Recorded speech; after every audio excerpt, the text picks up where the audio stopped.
Olá, telespectadores, bem-vindos novamente ao programa CPLP na GMN. Como já sabemos, este programa tem como objetivo apresentar-vos as últimas informações ocorridas na comunidade dos países de língua portuguesa. Iniciamos com a primeira informação.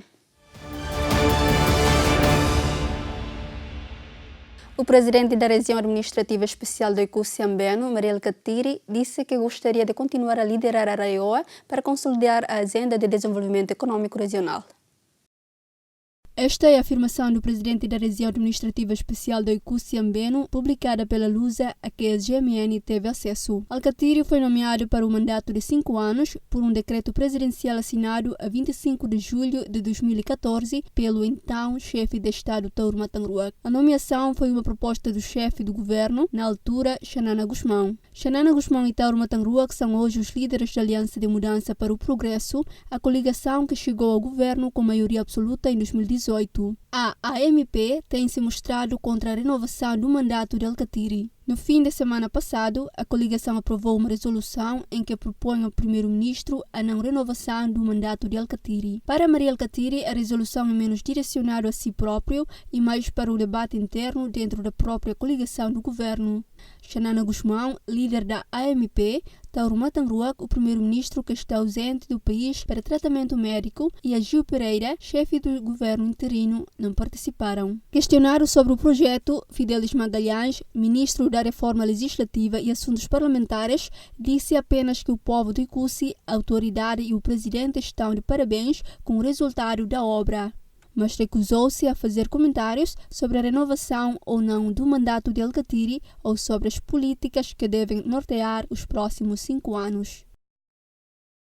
O governo do Japão vai desembolsar 7,9 milhões de dólares para a aquisição de alimentos para as vítimas do ciclone Idai, que atingiu Moçambique em março.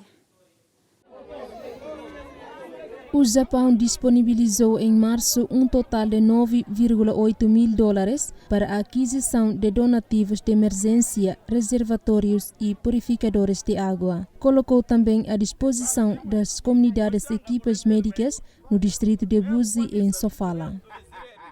Sim, nós estamos a valorizar a ajuda que se encontra aqui. Sim, isso é grande gratidão para nós. Talvez vai nos satisfazer essa ajuda aqui. Porque a maioria das pessoas estão a chorar, estão em choros. Assim estamos satisfeitos dessa ajuda hoje, mas hoje vou comer. Vou comer hoje, mas é de ver também alguma coisa aqui para ajudar a criança em casa. Nem em casa, para dormir e arrasca. Ficamos assim todo momento, toda chuva, acabou no nosso corpo assim sentados. Comida não tem nada, nem milho, mandioca, não tem também. Ficamos assim mesmo. O ciclone Idai atingiu o centro de Moçambique em março, causando 604 vítimas mortais e afetando cerca de 1,8 milhões de pessoas. Pouco tempo depois, Moçambique voltou a ser atingido por outro ciclone que se abateu sobre o norte do país em abril. O Kenneth matou 45 pessoas e afetou outras 250 mil. São caras que não revelam traços portugueses, mas são caras cujos olhos e sorrisos refletem que estão num país onde a paz existe. Segue-se uma reportagem sobre os refugiados que se instalaram em Portugal para fugir da guerra.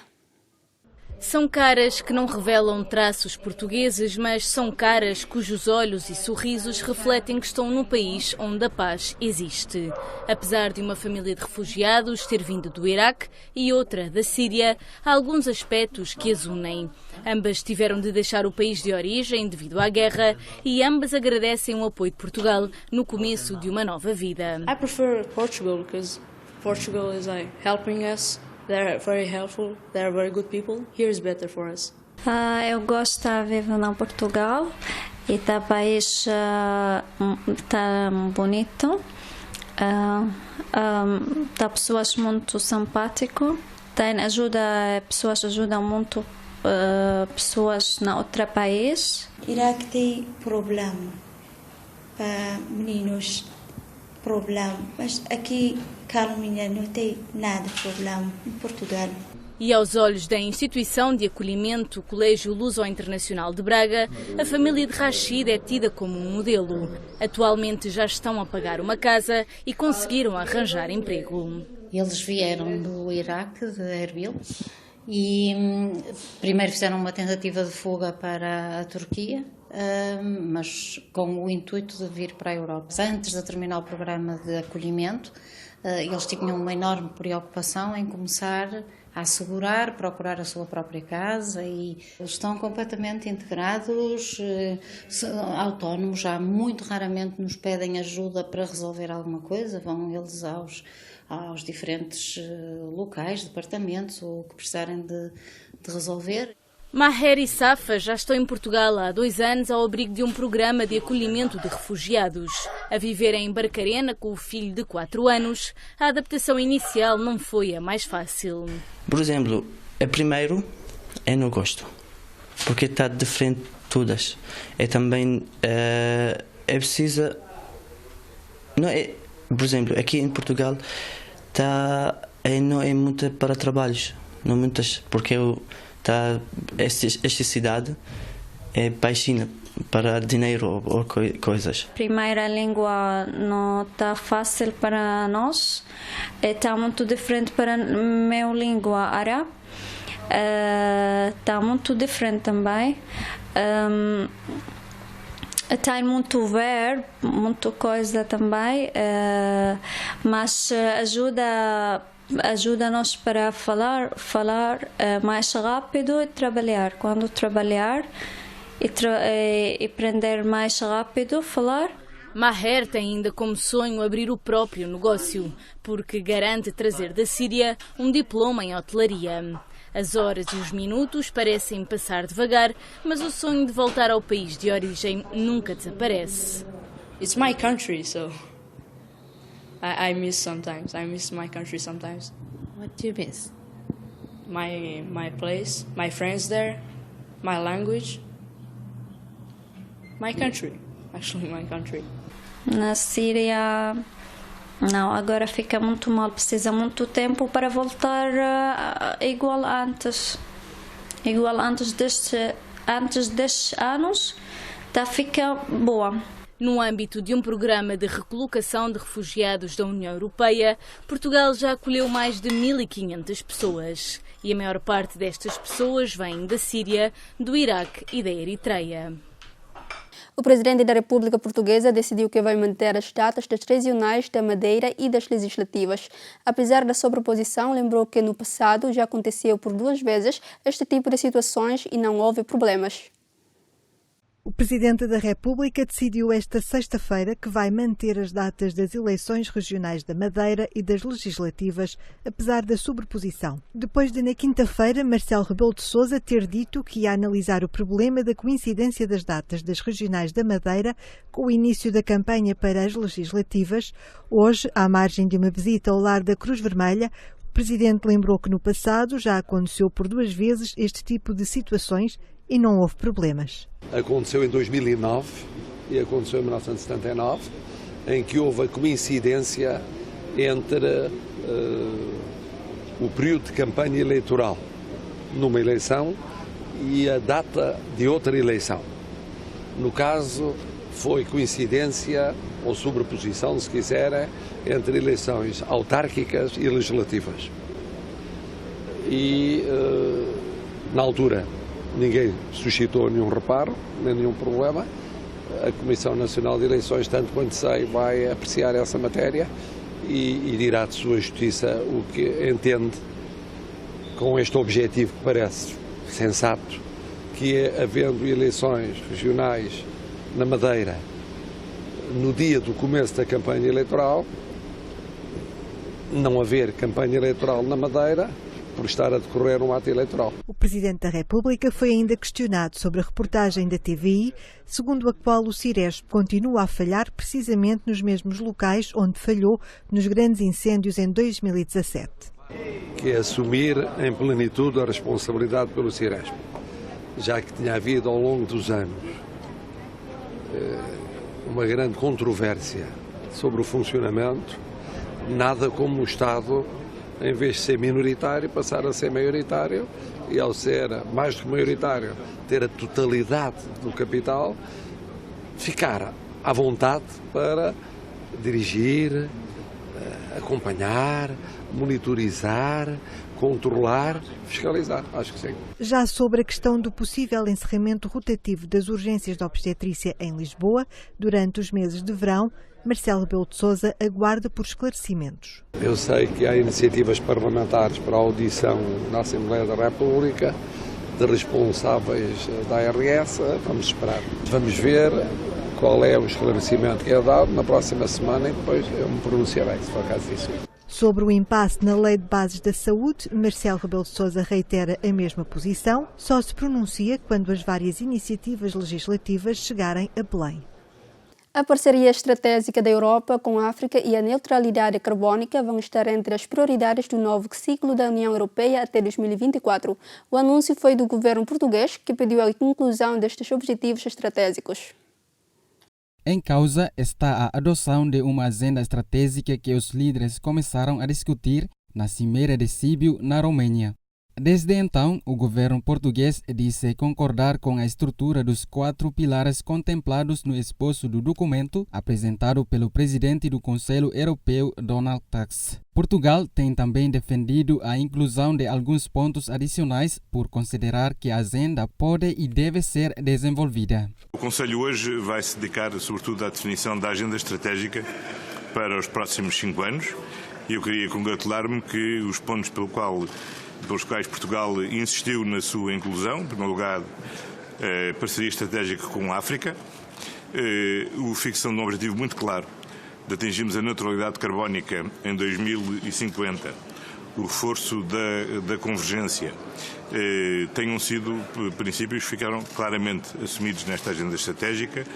O primeiro-ministro português, António Costa, admitiu que o insucesso do Conselho Europeu em chegar já a um acordo sobre as designações para os cargos de topo da União Europeia deixa um sabor amargo. Este foi um longo Conselho e que é relativamente agridoce. Tem uma parte agri, que tem a ver sobretudo com o insucesso do Conselho ter sido capaz de tomar decisões que são urgentes para a designação do próximo ciclo político, para a presidência da Comissão, para a presidência do Conselho, para a função de alto representante. Pois, felizmente, tem uma dimensão doce, onde o Conselho avançou significativamente em vários pontos essenciais. Em primeiro lugar, o mais importante de todos, que tem a ver com a aprovação da Agenda Estratégica 2019-2024. A ver, os pontos de acordo são todos, visto que o que é necessário encontrarmos é uma solução equilibrada de distribuição do conjunto dos principais postos na União Europeia, tendo em conta aquilo que é a maioria existente no Conselho e no Parlamento Europeu, a necessidade de assegurar um equilíbrio de género e também o devido equilíbrio regional no âmbito da União Europeia. O vice-presidente angolano, Bonito de Souza, afirmou que os investimentos feitos por Angola nas telecomunicações vão continuar fortes. Disse também que já constituem uma referência na África subsaariana. Fruto dos investimentos públicos e privados realizados ao longo dos anos, Angola já se destaca no contexto da África subsaariana com uma infraestrutura de telecomunicações que vem crescendo em termos de cobertura nacional e qualidade, capaz de se constituir num relevante suporte para o mercado único digital em conformidade com a Agenda 2063 da União Africana. O Executivo angolano vai continuar a investir em projetos estruturantes e indutores, como a criação da indústria e mercado de teledifusão, no quadro da Estratégia de Migração Digital, a infraestrutura nacional de banda larga assente em fibra óptica, a infraestrutura nacional de transmissão por satélite no quadro do Angosat e os investimentos nos cabos submarinos no quadro do projeto Angola Cable. Continua a prestar-se atenção à criação de parques tecnológicos no âmbito da capacitação dos recursos humanos, do desenvolvimento intelectual e científico, da transferência de tecnologia e do saber, da operacionalização da rede de mediatecas, da massificação do uso da internet nas escolas e pontos públicos e das iniciativas do setor empresarial privado. A Frente Comum de Sindicatos da Administração Pública de Portugal entregou uma petição na Assembleia da República com mais de 26 mil assinaturas. A petição exige a reformulação da tabela remuneratória única e a valorização dos salários. Entrará em vigor a Lei de Bases que a direita aprovou em 1990. Quem chumbar em votação final global, a Lei de Bases vai ser votada nesta Assembleia da República. É preciso a coragem da reconversão energética. Dentro do Parlamento, os partidos debatiam o ambiente e a proposta para a nova Lei de Bases da Saúde naquele que foi o último debate quinzenal da legislatura. Lá fora, um grupo de trabalhadores da administração pública protestava em frente à casa onde se constrói a democracia. A reivindicação é essencialmente centrada no diploma que estabelece como remuneração base da administração pública 635 euros.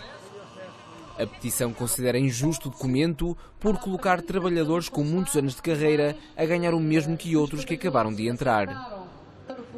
Diz-se que a união faz a força e, neste caso, a petição recolheu 26 mil assinaturas.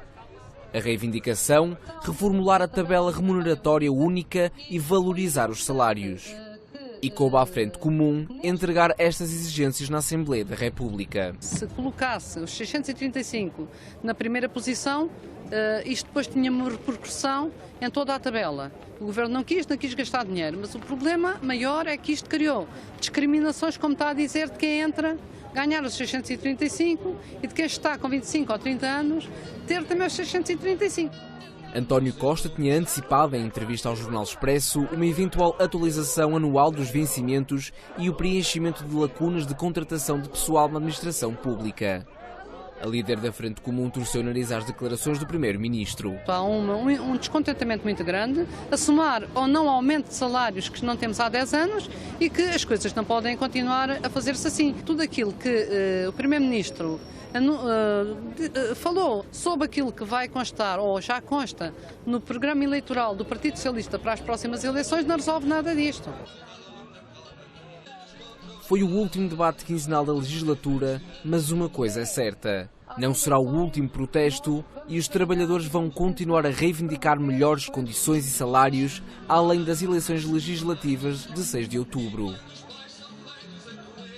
O presidente do Brasil, Jair Bolsonaro, deu seu apoio total ao Ministério da Justiça brasileiro. Como juiz, Sérgio Moro liderou o julgamento de corrupção que prendeu o ex-presidente Lula da Silva. Nesse aspecto, o ministro vem como autoridade, ministro da Justiça, fazer todos os esclarecimentos devidos.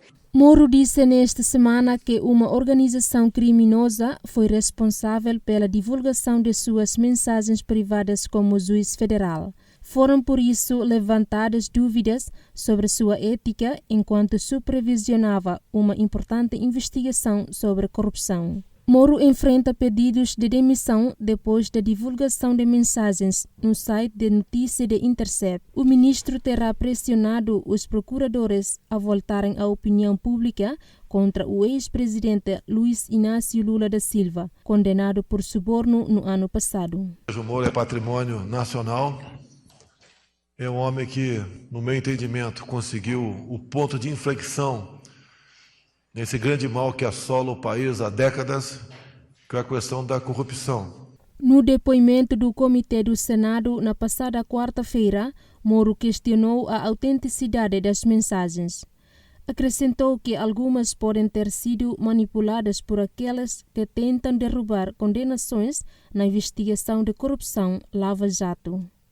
Quando o The Intercept publicou as suas reportagens pela primeira vez sobre o assunto, Moro disse que não via nada eticamente errado com as mensagens. Não falou do conteúdo adulterado das mensagens. Moro disse que, desde o início deste escândalo, que não tinha nada a esconder. Na quarta-feira, culpou o crime organizado e falou em ataque de hackers.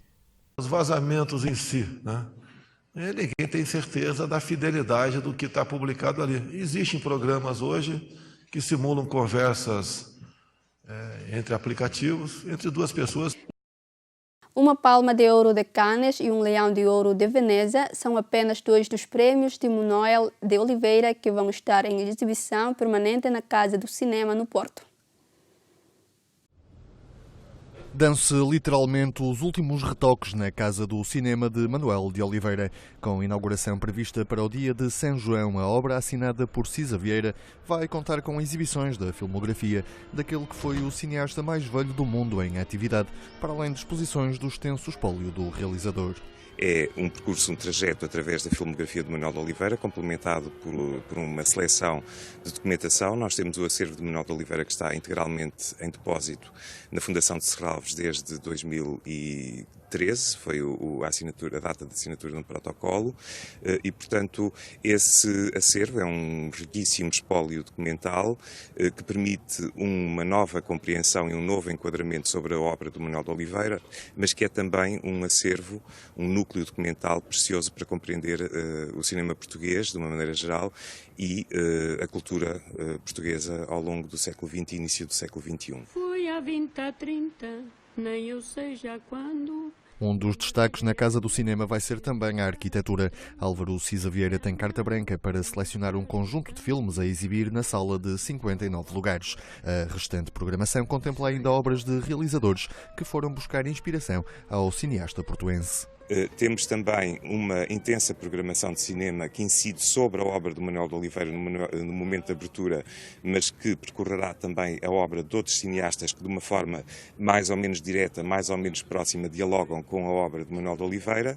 E temos também uma política editorial que, no fundo, proporcionará o acesso a um público mais abrangente, quer da documentação mais relevante e significativa do espólio, quer do ponto de vista de catálogos que acompanharão sempre as exposições temporárias. A Casa do Cinema Manuel de Oliveira vai ter ainda uma rubrica com programação anual batizada de Estetoscópio. Deverá cruzar política, estética e sociologia entre temas que vão da imigração ao acolhimento de refugiados.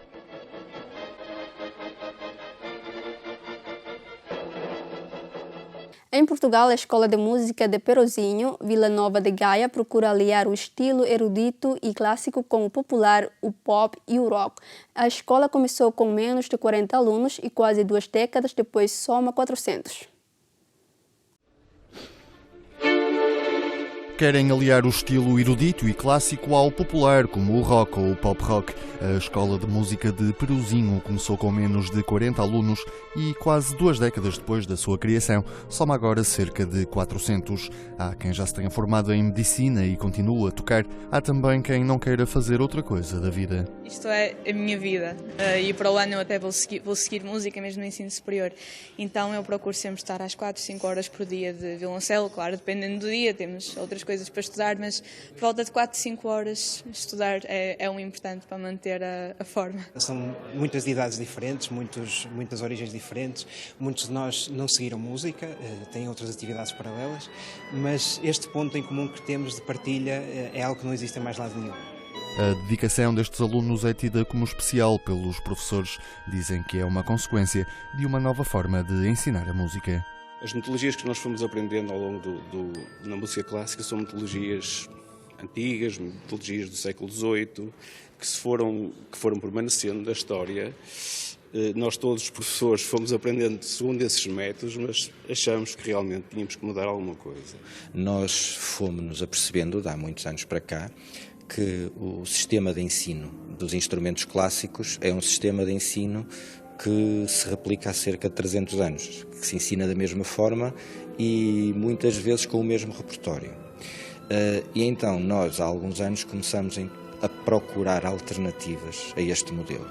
A alternativa começou por ser ao nível do repertório, ou seja, começamos como viram, a escolher peças de repertório que misturam um estilo mais erudito, mais clássico, com um estilo mais popular e até outras obras mais pop e rock mesmo. Não só a música clássica, mas o que eles ouvem no dia-a-dia, poderem executar com os seus instrumentos e os instrumentos clássicos, inclusive. Aquilo que acontece hoje em dia é que as pessoas esperam recompensas rápidas, ou seja, aprender um instrumento que demora 12, 15 anos a aprender não é uma coisa que seja apelativa nunca. Para que um aluno atinja um nível final do ensino secundário, tem de ter um investimento de cerca de 10 mil horas de estudo, não é? Para atingir um nível que alguns destes aqui têm. Ou seja, 10 mil horas de estudo para eles. Se eles sabem isto à partida, não vêm, porque não investem.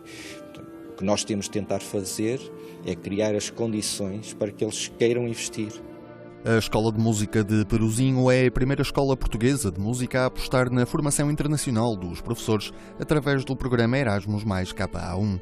O próximo concerto é já dia 28 no Mosteiro de Grijó, Vila Nova de Gaia, onde se poderá ouvir obras que vão desde Jacques Offenbach à Lista de Schindler de John Williams, passando ainda por peças de Benjamin Britten, um compositor inglês famoso no âmbito da música erudita do século XX. Foram as informações dadas nesta edição. Não se esqueçam de acompanhar o programa CPLP na GMN, às segundas e quintas, às 5 horas da tarde, e repetição às terças e sextas, à mesma hora. Até a próxima!